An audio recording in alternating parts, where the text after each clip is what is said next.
Bonsoir à tous, très heureuse de vous retrouver. Merci de nous être fidèles. Alors que la crise sanitaire reste plus que jamais d'actualité, la riposte au virus est différente selon les pays et les contraintes ne sont pas les mêmes partout.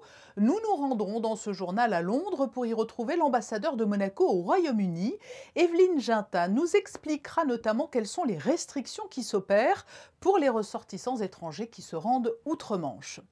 C'est la question qui est dans toutes les conversations. Vaccination ou pas vaccination? Si demain il vous était proposé de vous faire vacciner contre la Covid-19, est-ce que vous le feriez sans hésitation? Nous sommes allés vous poser la question. Dernier volet aujourd'hui également de notre série de reportages à Bormio, où s'entraîne la Roca Team. Nous ferons un focus sur les nouvelles recrues. Le président de l'ASM Rugby, Thomas Riquet, sera avec nous pour évoquer la reprise côté ballon ovale, alors que les rugbymen monégasques viennent de recevoir un invité de marque en la personne du sélectionneur et entraîneur du 15 de France, Fabien Galtier. Mais tout de suite, place au point info du jour avec Frédéric Ellion. Bonsoir Patricia, bonsoir à tous. Depuis le mercredi 12 août, le port du masque est obligatoire sur la place du Palais, dans les ruelles de Monacoville, sur la place du Casino et sur l'esplanade du centre commercial de Fontvieille. Une mesure prise dans des lieux fortement fréquentés cet été et où la distanciation sociale peut être difficilement assurée. Je vous rappelle que le port du masque est bien évidemment fortement recommandé de l'ensemble de toutes les autres zones extérieures. Une dernière information, Frédéric, avec la modification de la date butoir pour solliciter une bourse d'études. Oui, la DENJS, la Direction de l'Éducation nationale, de la jeunesse et des sports, informe les candidats qui envisagent de solliciter une bourse de l'enseignement supérieur pour la prochaine année universitaire que la date limite de dépôt des dossiers est fixée au 15 septembre. Les formulaires de demande sont disponibles sur le site internet du gouvernement princier dans l'onglet Espace particulier. Les documents nécessaires à la constitution du dossier ainsi que les conditions et informations sont à retrouver sur ce lien en bas de votre écran. Oui, et certains étudiants monégasques, justement, risquent d'être confrontés à quelques difficultés pour leur rentrée. Face à la menace Covid-19, de plus en plus de pays prennent des mesures drastiques. C'est le cas notamment de la Grande-Bretagne qui a décidé de mettre en place une quatorzaine pour les personnes étrangères entrant dans le pays. Pour faire le point sur la situation outre-Manche, l'ambassadeur de Monaco en Grande-Bretagne est avec nous. Bonsoir Evelyne Ginta. Bonsoir. Tout évolue très vite au fil des semaines et même des jours dans la gestion de la crise sanitaire en Grande-Bretagne, mais pas seulement d'ailleurs. Quelles sont aujourd'hui les restrictions imposées pour tout ressortissant étranger? Alors aujourd'hui, un ressortissant étranger arrivant en Grande-Bretagne doit impérativement effectuer une quatorzaine. Donc cette quatorzaine est assez stricte. Ils doivent être dans le même lieu, ne pas sortir et si possible ne même pas sortir pour faire leurs courses, ce qui pose un problème évident pour les jeunes étudiants qui doivent venir et commencer à une date précise et qui devraient donc venir 15 jours plus tôt afin de pouvoir commencer leurs études à la date voulue. Y a-t-il d'autres modalités puisque la quatorzaine s'impose quel que soit le résultat du test? Alors, ils ne prennent pas en compte le test. Vous n'avez pas besoin d'avoir un test, mais vous pouvez l'avoir, mais ça ne changera rien. La quatorzaine s'impose. L'idée étant que le test devrait presque être fait tous les jours et 2 fois par jour. Donc en réalité, si vous rentrez en Grande-Bretagne, la quatorzaine s'impose. Maintenant, il se peut que les choses évoluent aussi parce que ça crée de grandes complications pour les entreprises britanniques dont les employés sont partis en vacances, qui du coup n'arrivent pas à leur poste, qui se retrouvent obligés de prendre ces 15 jours soit dans leurs vacances, soit de ne pas être payés. Donc tout ça peut changer et nous essayons d'informer déjà sur notre site de l'ambassade journellement des évolutions. Alors justement, quels conseils donneriez-vous aux étudiants ou aux personnes de Monaco qui souhaitent se rendre en Grande-Bretagne? Moi, je leur conseille de nous appeler. On est là pour ça. Parce que c'est vraiment du cas par cas. Si par exemple, on a un étudiant qui est en première année à l'université, il va être sur le campus de cette université en principe. Donc, à ce moment-là, on va se rapprocher de l'université pour voir si ce campus est ouvert 15 jours en amont, parce qu'ils ne seront pas les seuls étudiants étrangers qui vont venir, et pour qu'ils puissent résider sur le campus. S'ils sont en deuxième année, en troisième année, en master, en année de césure, tout ce que vous voulez, ces jeunes, en admettant qu'ils aient déjà trouvé un logement, doivent prendre ce logement 15 jours plus tôt. Et il faut s'assurer que ce logement sera libre. Donc, c'est vraiment du cas par cas. Donc, moi, je leur dirais d'aller d'abord sur notre site et puis de nous appeler et on essaye de régler les problèmes. Vous avez reçu d'ores et déjà beaucoup de requêtes? Oui, oui, oui, on a déjà reçu beaucoup de requêtes de parents qui s'inquiètent. En même temps, certains étudiants cherchent des appartements. Normalement, ils seraient venus et les auraient trouvés. Là, ils ont tendance à le faire sur Internet. Donc, il nous est même arrivé, c'est pas ce qu'on fait d'habitude, mais il nous est même arrivé d'aller visiter pour eux l'appartement pour s'assurer que ce soit au moins en état de salubre et correct. C'est une période spéciale, donc il faut que chacun fasse de son mieux pour aider les autres. Voilà. Plus généralement, comment le pays et la capitale, Londres, font-ils face à cette menace insidieuse que l'on a bien du mal à cerner? C'est très difficile, ça devient de plus en plus régional. Certaines régions d'Angleterre sont plus touchées et sont à la limite du lockdown. Londres est encore très calme pour l'instant. Il y a peu de monde dans les rues, les magasins sont très calmes et on attend de voir à la rentrée si les gens vont retourner au travail. Beaucoup de gens sont encore en télétravail, je dirais. À titre plus personnel, vous êtes ambassadeur en poste en Grande-Bretagne, mais également ambassadeur de Monaco au Kazakhstan, non résidente. La circulation des personnes a été extrêmement compliquée au cours des derniers mois. Comment avez-vous vécu la situation et avez-vous poursuivi sereinement ces missions? Ça a été un petit peu un cauchemar parce qu'en plus, alors au début de la pandémie, on va se remettre en mars, disons février-mars, quand les jeunes monégasques, c'était souvent des jeunes d'ailleurs, mais étaient dans des endroits aussi éloignés que l'Australie, la Nouvelle-Zélande, très souvent ils passaient par Londres parce que l'aéroport de Heathrow est toujours resté ouvert. Donc on est devenu un petit peu agence de voyage, si vous voulez. On a commencé à prendre les vols qui s'arrêtaient par Londres, les aéroports qui fermaient. Ça a été assez difficile. Mais je ne pense pas qu'on revivra ça. Je n'imagine pas que Londres, le Kazakhstan d'ailleurs, referme comme on l'a fait déjà. Je n'y crois pas. Evelyne Gintin, ambassadeur de Monaco en Grande-Bretagne, merci pour cet éclairage sur la situation actuelle outre-Manche et les conditions encadrant désormais l'entrée sur le territoire. Merci à vous. Une grande question de société fait débat depuis quelques jours, notamment après l'annonce par le président russe Vladimir Poutine de la mise au point d'un vaccin contre la Covid-19. Les réticences sont nombreuses. Certains redoutent que l'on n'ait pas assez de recul lorsqu'il sera possible de se faire vacciner. D'autres avancent qu'il s'agit de soutenir les intérêts de l'industrie pharmaceutique. Et puis il y a ceux qui attendent ce vaccin avec impatience. Alexandra Pani est allée à votre rencontre pour recueillir votre sentiment sur la question. Oui, il faut se vacciner. C'est très très important et surtout dans cette situation. Si ça peut aider un petit peu à freiner ça, pourquoi pas. Il y a sans doute un risque, mais si ça permettrait peut-être d'améliorer un peu la situation pour tout le monde. Je suis assez jeune. Peut-être que je peux encaisser le problème, quoi. Honnêtement, on est un peu dans le flou artistique, donc je crois qu'il vaut mieux attendre.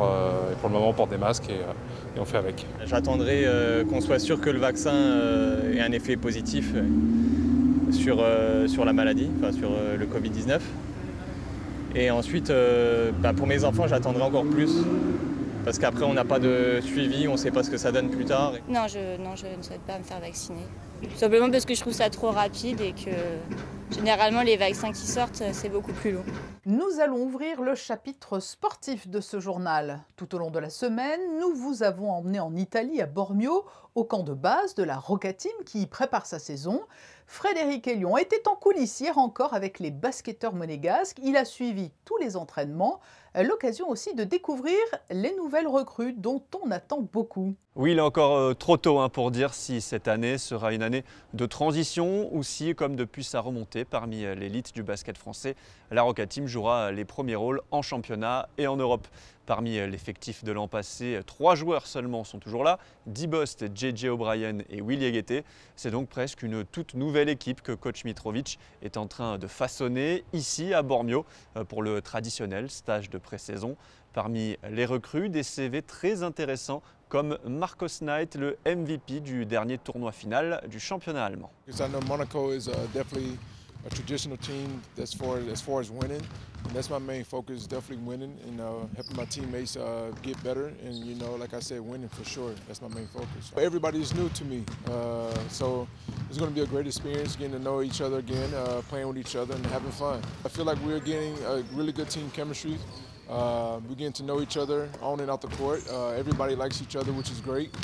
So, training camp and preseason is going really well for us. Côté américain, toujours Wesley Sanders qui connaît bien l'Italie puisqu'il évoluait l'an passé à Crémone.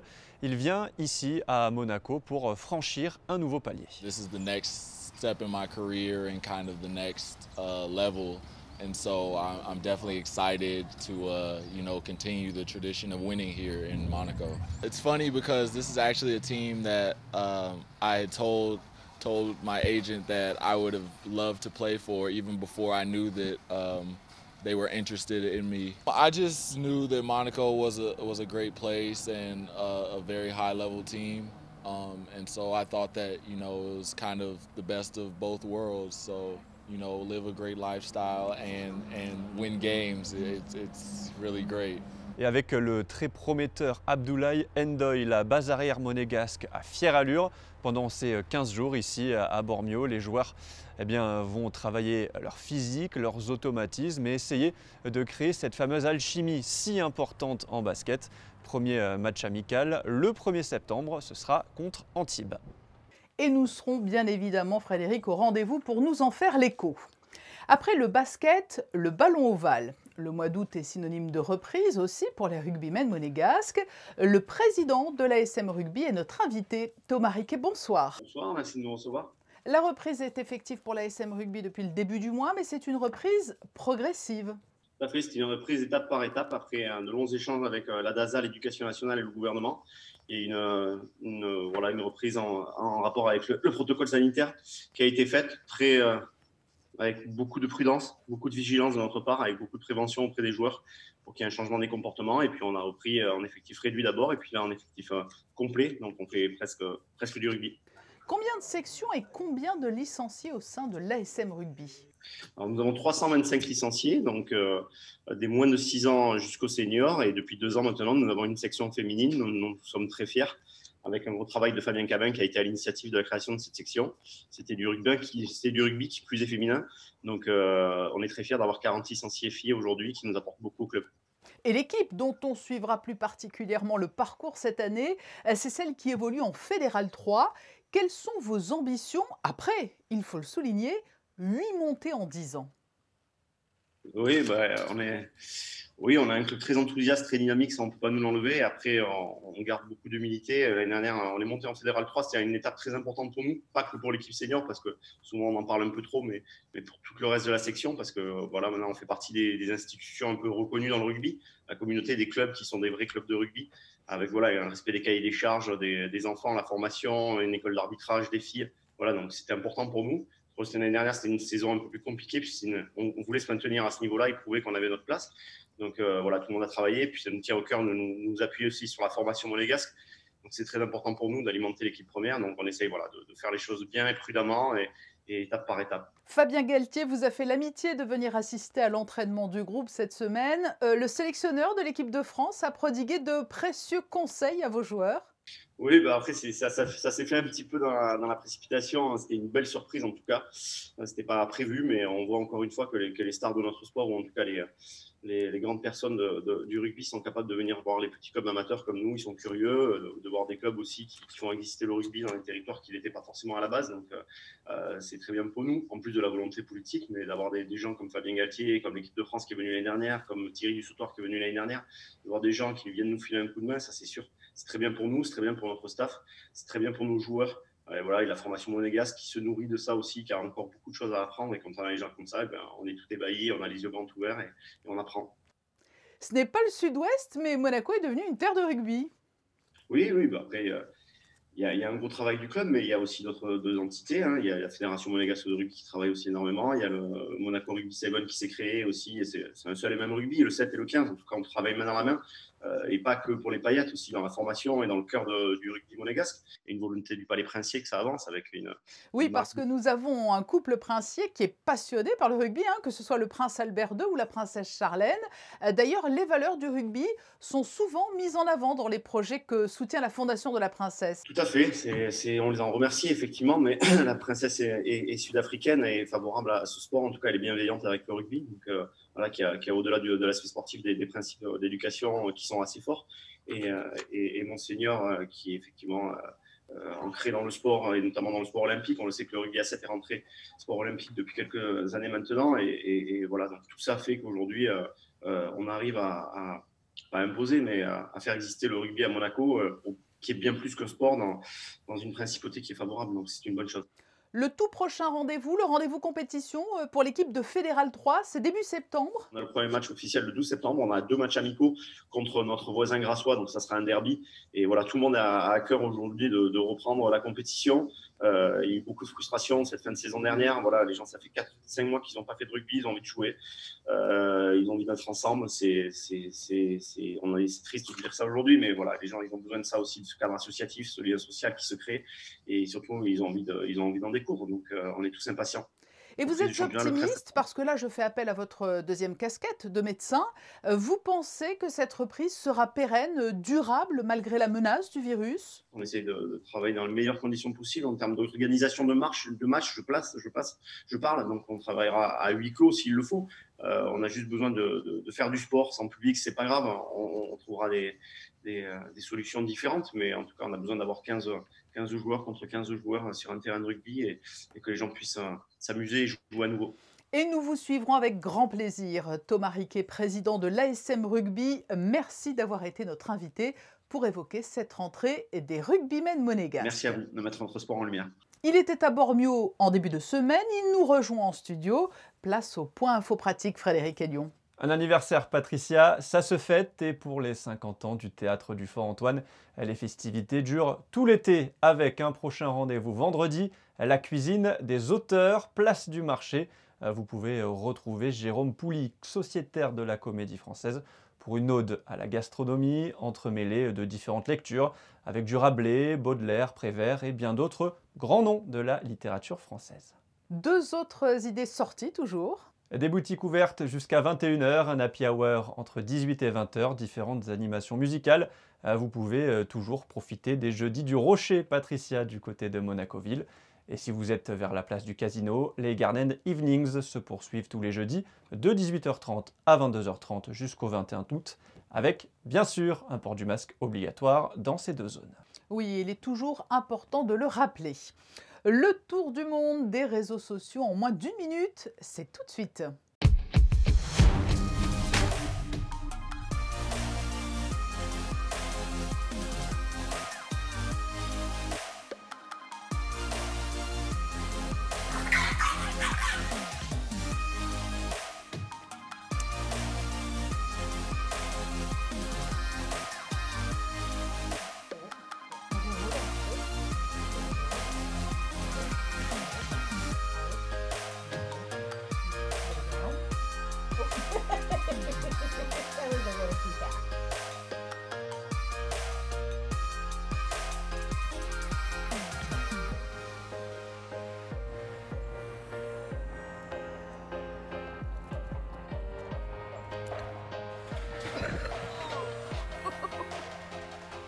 Avec une chute, bien sûr, pour rester fidèle à la tradition de ce best-of des réseaux.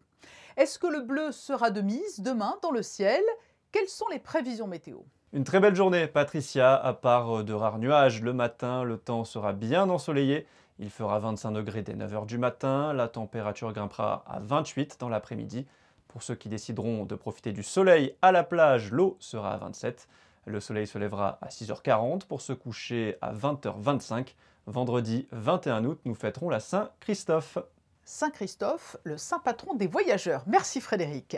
Nous nous quittons en allant feuilleter l'album du jour signé Mickaël Alési avec ses clichés d'une soirée théâtre au Fort-Antoine dont le 50e anniversaire sera officiellement célébré vendredi place du marché avec le comédien Jérôme Pouli qui sera l'un de nos invités dans le journal de 19 h. À demain sur Monaco Info.